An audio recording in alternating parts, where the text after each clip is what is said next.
ایک وقت ایسا آئے گا جسے صرف اللہ جانتا ہے، جب قیامت کی بڑی نشانیاں ختم ہو چکی ہوں گی اور لوگ اپنی روزمرہ زندگی میں مصروف ہوں گے۔ Mom, look! پھر اچانک سور پھونک دیا جائے گا، زمین لرز اٹھے گی، آسمان پھٹ جائے گا، پہاڑ ریزہ ریزہ ہو جائیں گے، سمندر ابلنے لگیں گے، ستارے ایک ایک کر کے گرنے لگیں گے، ہر طرف خوف اور افراتفری ہوگی۔ وہ دن جب انسان اپنے بھائی سے بھاگے گا، اپنی ماں اور باپ سے، اور حتیٰ کہ اپنی اولاد سے بھی۔ ماں اپنا بچہ چھوڑ کر بھاگے گی اور بھائی بہن سے منہ موڑ لے گا۔ ہر کوئی چیخے گا، میں، بس میرا حال دیکھو، میں۔ آج کوئی ظلم نہیں ہوگا، ہر جان کو اس کے کیے کا پورا بدلہ ملے گا۔ یہ وعدے کا دن ہے، حق کا دن، قیامت کا دن۔ پھر اللہ تعالیٰ ملک الموت کو حکم دے گا کہ وہ تمام زندہ مخلوقات کی روحیں قبض کر لے۔ ملک الموت ایک ایک کر کے سب کی روحیں قبض کرے گا، یہاں تک کہ کوئی زندہ باقی نہیں رہے گا۔ پھر وہ خود فرشتوں کی روحیں قبض کرے گا، جبرائیل، میکائیل اور اسرافیل تک، سب کی روحیں لے لی جائیں گی۔ آخر میں صرف ملک الموت باقی رہ جائے گا۔ وہ عرض کرے گا، اے میرے رب، اب تیرے سوا کوئی زندہ نہیں۔ اللہ فرمائے گا، اے ملک الموت، تو بھی مر جا۔ وہ کہے گا، اے میرے رب، اگر مجھے معلوم ہوتا کہ روح قبض کرنا اتنا سخت ہے تو میں تجھ سے درخواست کرتا کہ مجھے یہ کام نہ دیتا۔ پھر مکمل خاموشی چھا جائے گی، زمین و آسمان بند ہو جائیں گے، کائنات سنسان ہو جائے گی، اور ایک آواز گونجے گی، آج بادشاہی کس کی ہے؟ اللہ واحد قہار کی۔ پھر اللہ اسرافیل کو دوبارہ زندہ کرے گا اور فرمائے گا، سور دوبارہ پھونک دو۔ دوسری بار سور پھونکا جائے گا، روحیں جسموں میں واپس لوٹ آئیں گی۔ تمام انسان، آدم سے لے کر آخری انسان تک، قبروں سے نکل آئیں گے۔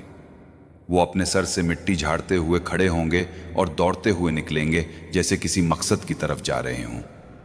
گناہگار کہیں گے، ہائے افسوس، کس نے ہمیں ہماری آرام گاہوں سے اٹھا دیا؟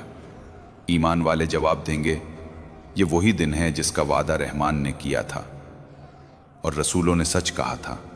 پھر خوفناک مناظر ظاہر ہوں گے، کچھ عورتیں آگ کے لباس میں جل رہی ہوں گی، کچھ مردوں کے منہ سے خون بہہ رہا ہوگا، اور کچھ چھوٹے چھوٹے لوگ چیونٹیوں کی طرح رینگ رہے ہوں گے۔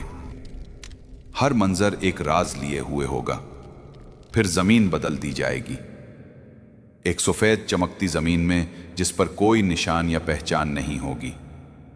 تمام لوگ جمع کیے جائیں گے اور ہر امت اپنے نبی کے پیچھے چلے گی، موسیٰ علیہ السلام، عیسیٰ علیہ السلام، ابراہیم علیہ السلام اور محمد صلی اللہ علیہ وسلم۔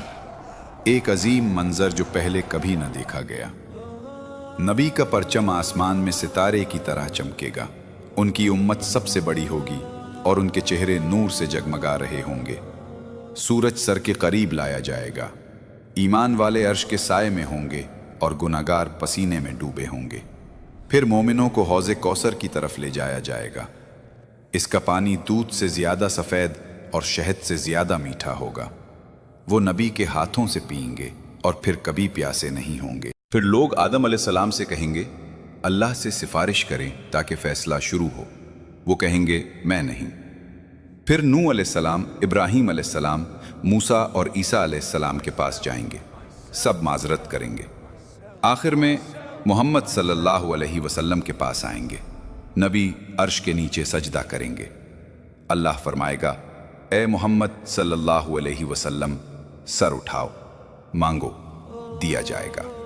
نبی صلی اللہ علیہ وسلم کہیں گے، میری امت، میری امت۔ پھر اللہ کی رحمت نازل ہوگی اور حساب شروع ہوگا۔ اعمال نامے آسمان سے اڑتے ہوئے نیچے آئیں گے، ہر شخص اپنا نامہ اعمال خود پکڑے گا، کوئی نیکی یا گناہ چھوٹا نہیں ہوگا۔ جو اپنا نامہ دائیں ہاتھ میں لے گا خوش ہو کر کہے گا، آؤ میرا ریکارڈ پڑھو، اور جو بائیں ہاتھ میں لے گا کہے گا، کاش مجھے یہ کتاب کبھی نہ دی جاتی۔